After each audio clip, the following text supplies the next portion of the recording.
बी न्यूजमध्ये आपलं पुन्हा स्वागत। आता बातम्या पाहूया विस्तारानं।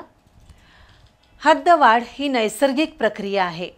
शहराच्या विकासासाठी कोल्हापूर महापालिकेची हद्दवाढ होणं गरजेचं आहे अशी भूमिका आज मुंबईतील मंत्रालयात झालेल्या बैठकीत आमदार राजेश क्षीरसागर यांनी मांडली। मुख्यमंत्री देवेंद्र फडणवीस आणि दोन्ही उपमुख्यमंत्र्यांच्या उपस्थितीत झालेल्या मुंबईतील बैठकीत कोल्हापूरच्या हद्दवाढीविषयी सविस्तर चर्चा झाली। त्यानंतर सर्व घटकांना विश्वासात घेऊन पण तातडीने हद्दवाढीची प्रक्रिया सुरू करण्याचं ठरवण्यात आलं। या बैठकीला पालकमंत्री प्रकाश आबिटकर, नामदार हसन मुश्रीफ, खासदार धैर्यशील माने यांच्यासह वरिष्ठ शासकीय अधिकारी उपस्थित होते। मात्र आगामी महापालिका निवडणुकीपूर्वी हद्दवाढ होईल अशी चिन्ह सध्या तरी दिसत नाहीत। कोल्हापूर शहराची हद्दवाढ होण्यासंदर्भात आज मुंबईत मंत्रालयात बैठक झाली। मुख्यमंत्री देवेंद्र फडणवीस, उपमुख्यमंत्री एकनाथ शिंदे आणि अजित पवार यांच्यासह पालकमंत्री प्रकाश आबिटकर, नामदार हसन मुश्रीफ, खासदार धैर्यशील माने, आमदार राजेश क्षीरसागर, माजी खासदार संजय मंडलिक यांच्यासह वरिष्ठ शासकीय अधिकारी या बैठकीला उपस्थित होते।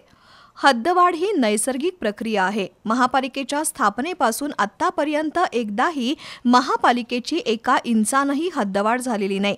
शहराच्या विकासासाठी हद्दवाढ होणं आवश्यक आहे, ही बाब आमदार राजेश क्षीरसागर यांनी निदर्शनास आणून दिली। तसंच ग्रामीण भागातील जनतेला विश्वासात घेऊनच कोल्हापूर शहराची हद्दवाढ व्हावी अशी भूमिका या बैठकीत सर्वांनीच घेतली। गेली अनेक वर्षे आम्ही हा प्रयत्न करत होतो।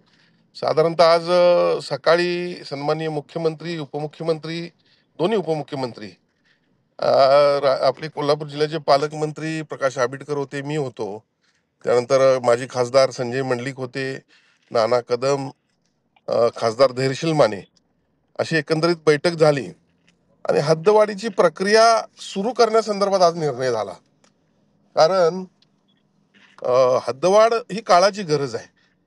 हद्दवाढ जर झाली नाही तर जिल्ह्याचा विकासच होणार नाही। पण यामध्ये ग्रामीण भागातील नागरिक आमचे कोणी दुश्मन नाहीत, त्यांना विश्वासात घेणे गरजेचंच आहे आणि त्यांचा विकास करणं देखील गरजेचं आहे। माझी आपल्या माध्यमातून हद्दवाढ विरोधी आणि हद्दवाढ समर्थनात असणाऱ्या कृती समितीला विनंती आहे की याची गरज काही पहिला आपण ओळखून घेतली पाहिजे।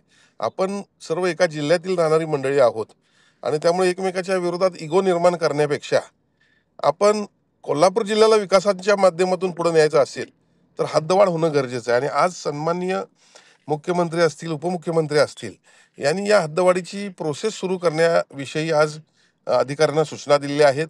दरम्यान कोल्हापूर शहराच्या हद्दवाढीची प्रक्रिया लगेचच सुरू करावी, त्यासाठीचे प्रस्ताव आणि अन्य कार्यवाही महापालिकेनं सुरू करावी या आशयाचं पत्र आमदार राजेश क्षीरसागर यांनी महापालिका आयुक्तांना दिलंय।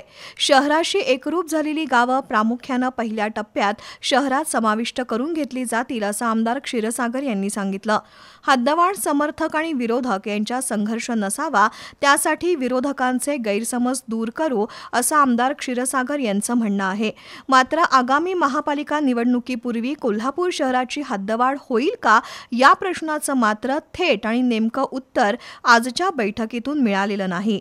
या बैठकीला माजी नगरसेवक सत्यजित कदम, नगरविकास विभागाचे सचिव गोविंदराज असीम गुप्ता यांच्यासह वरिष्ठ अधिकारी उपस्थित होते।